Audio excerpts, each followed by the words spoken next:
آج کا قصہ ذرا دل تھام کے سننا، کیونکہ آج کا قصہ بڑا ہی زبردست ہے، درد بھرا ہے، سبق آموز ہے، اگر یوں کہوں رلا دینے والا ہے، رونگٹے کھڑے کر دینے والا ہے تو غلط نہیں ہوگا، کیونکہ آج کا قصہ ہم سب کو ایک ایسی ہستی کے بارے میں یاد دلائے گا جس کے بنا ہم اس دنیا میں کچھ بھی نہیں ہیں، جو ہمارے وجود کا ذریعہ ہے لیکن وہ ہمیشہ نظر انداز ہوتا رہتا ہے، اگنور ہوتا رہتا ہے، اور وہ ہر رشتے کی بنیاد بھی ہے۔ تو قصہ یہ ہے کہ ایک آدمی، اس کا بیٹا یوروپ میں کئی سالوں سے جاب کر رہا تھا اور یہاں باپ ہاسپٹل میں کئی دنوں سے ایڈمٹ تھا، لیکن اس کا بزی بیٹا اس کو ملنے کے لیے نہیں آیا، جبکہ 1 سال پہلے ماں بیمار تھی تو بیٹا خاص وقت نکال کے ملنے آیا تھا۔ باپ نے بہت دنوں تک انتظار کیا لیکن بیٹا آخر تک نہیں آیا۔ آخر باپ کا انتقال ہو گیا۔ باپ کے مرنے کے بعد باپ کے بیڈ کے نیچے سے ایک کاغذ کا ٹکڑا ملا۔ باپ نے بیماری کے زمانے میں اپنی بیوی کے نام بلکہ ساری دنیا کے لیے کچھ لائنیں لکھی تھیں۔ وہ لائنیں کیا تھیں؟ ایک باپ کا درد تھا، بلکہ ایک باپ کا کیا سارے باپوں کا درد تھا۔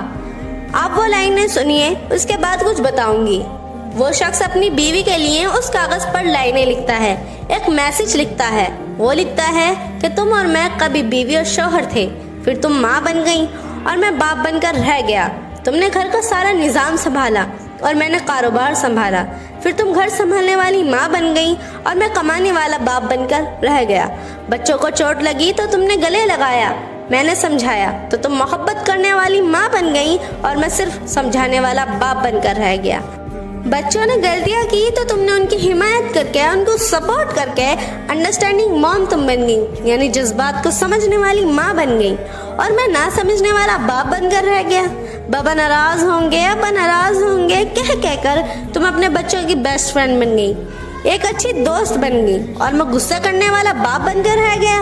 تم سارا دن بچوں سے راز و نیازوں کی باتیں کرتے کرتے، اپنا مستقبل محفوظ بناتے ہوئے، اپنا فیوچر سیکیور کرتے ہوئے بچوں کے دل و دماغ میں گھر کرتی چلی گئی، اور میں فقط گھر کا مستقبل اور فیوچر بنانے کے لیے اپنا آج برباد کرتا چلا گیا۔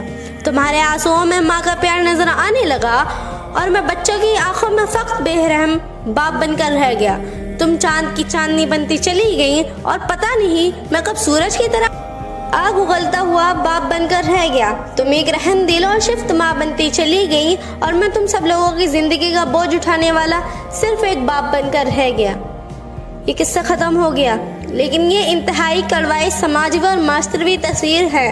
بہت ہی کم مائیں ایسی آپ کو ملیں گی جو اپنے بچوں کے سامنے ان کی باپ کی قربانیاں اور ان کے باپ کا مقام بلند کر کے رکھتی ہیں۔ بہت کم مائیں ایسی ہوتی ہیں جو بچوں کو یہ بتاتی ہیں کیسے ان کے باپ اپنے آگے کا نوالا بچوں کو کھلا کر خود بھوکا رہ جاتا ہے، کیسے ایک باپ سارا دن اپنے بچوں کے لیے، اپنے بچوں کے رزق کے لیے مارا پھرتا ہے، در بدر بھٹکتا پھرتا ہے، اپنے بچوں کو بہتر مستقبل کے لیے، ایک اچھے فیوچر کے لیے باپ کیا کیا قربانیاں دیتا ہے، کتنی تکلیفوں کا سامنا اسے کرنا پڑتا ہے، کس طرح ان کو ان کے پیروں پر کھڑا کرنے کے لیے باپ اپنے آپ کو برباد کر لیتا ہے، اپنے آپ کو ختم کر دیتا ہے، جب جا کر اولاد کسی قابل بنتی ہے۔ مگر بہت کم مائیں ایسی ہوتی ہیں جو باپ کی قربانیاں اپنے بچوں کے دماغ میں نہیں ڈالتی۔ یہ ڈالنا چاہیے۔ باپ نیم کے پیڑ کی طرح ہوتا ہے، اس کے پتے کڑوے ضرور ہوتے ہیں لیکن گہرا سایہ اور ٹھنڈی ہوا اسی کے نیچے ملتی ہے، اور گھر میں باپ کی آواز خدا کی سب سے بڑی نعمت ہے۔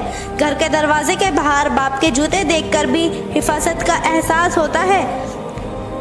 کسی نے کتنی پیاری بات کہی ہے کہ جیب خالی بھی ہو تو منع نہیں کرتا، باپ سے زیادہ امیر میں نے نہیں دیکھا۔ باپ کا سایہ سر پر ہونا سورج کی طرح ہوتا ہے، گرم ضرور ہوتا ہے لیکن اگر چلا جائے تو اندھیرا چھا جاتا ہے۔